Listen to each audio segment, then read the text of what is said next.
Sup YouTube, welcome to the 22nd episode of my drift life. So from the last video, I'm walking through you how do I get the 95 BMW M3 for my next drift build. So for this video, which is 2 weeks later, I'm gonna walk through with you guys what have been done for this car, because from the last video I have mentioned there was some problems or minor issue of the car, so I'm gonna fix it.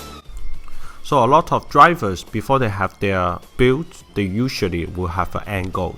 For me right now, I'm still deciding like which route I should go, because I already have one drift car, which is the S13, but I'm just trying to make it restore first, and we can go from there. Maybe depends on the budget.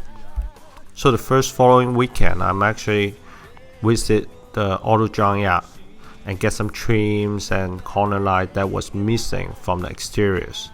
I've got 4 trims and 2 corner light covers from the junkyard. So it ended up wheel bumper trim was the only thing that fitted into the car, but the rest is no use. I end up go to Amazon and eBay to buy some new stuff instead of the junk, because it's actually quality wise is similar, I would say, and then it saved me a lot of time to clean it up, and also the stylish is much better compared, because it gives you an aftermarket look.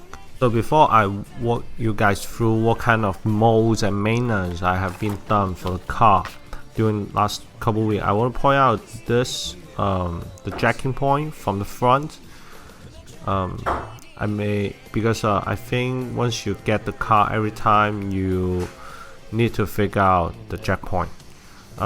So this one is very obvious. There was a big bar underneath the engine, and then you can basically jack it up through the whole bar anywhere.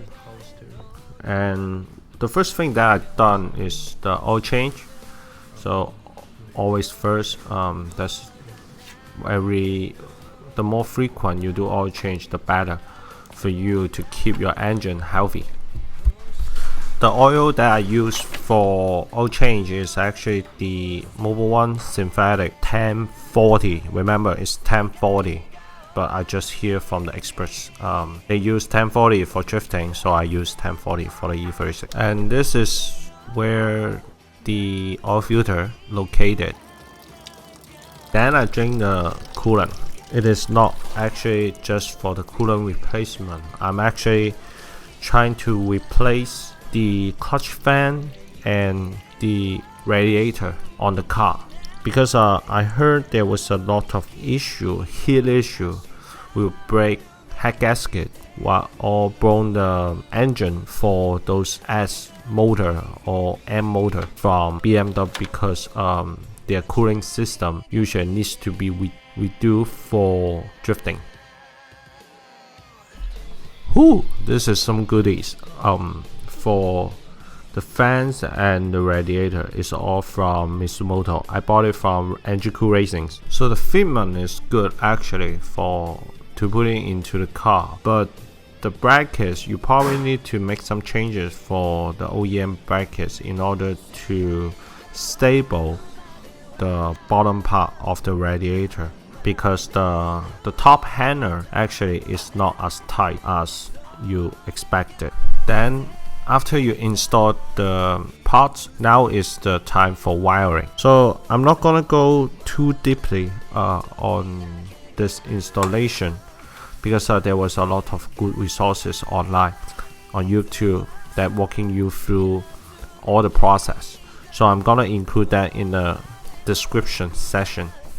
So after 2 days of learning how to wiring the relay, and make sure when I turn the ignition of the car and the E-fan will be automatic turn on, so I finally make it work.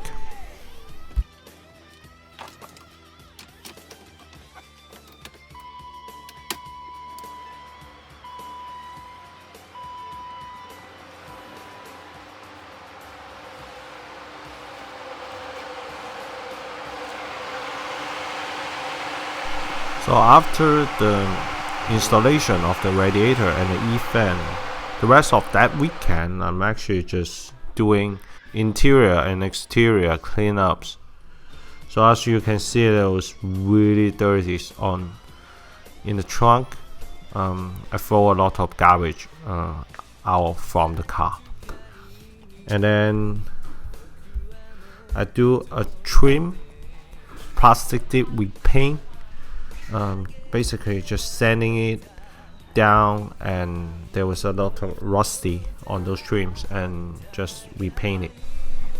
So here are the finished look. Not bad, right? I really like it, and I hope it will last for a while, because I tried it in my STI. I think it's almost 2 years and the paint is still there for those emblems.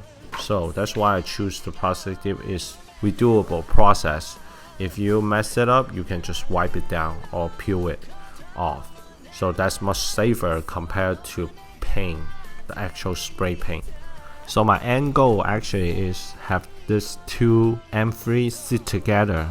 When I restore the car good enough, I will finally, trust me, I will finally have a photo with two cars with the same angle to do it. So first I want to show you guys the engine bay with this two different versions. After 20 years, how has been evolved from the E36 to the F80. So after changing the oil and coolant, I think it's time to drive on the road.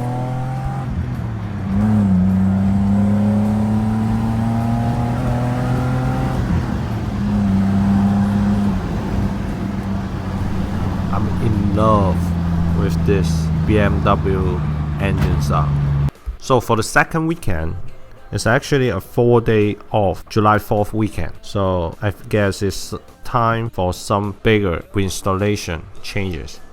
So the first one that I do is replace the brake pads and the wheel hub bearing. Because the wheel hub is actually 4 of the bolts on the front is actually stripped. It's not safe to drive on the road with only 3 bolts on your wheels, right? So I replace it with the new hubs.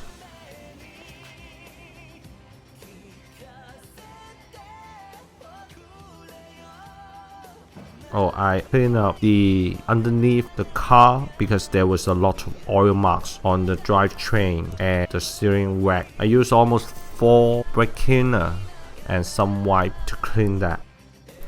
So as you see, some of the trim was missing before, and as my new bumper has been arrived, I took it off some of the trimming, so just mock it up and the fork knife onto the car first, and here's the finished look. Not bad, right? That's all for today, and thank you so much for watching. There will be some big content coming in within this month, so stay tuned and hope you guys enjoyed it. See you next time.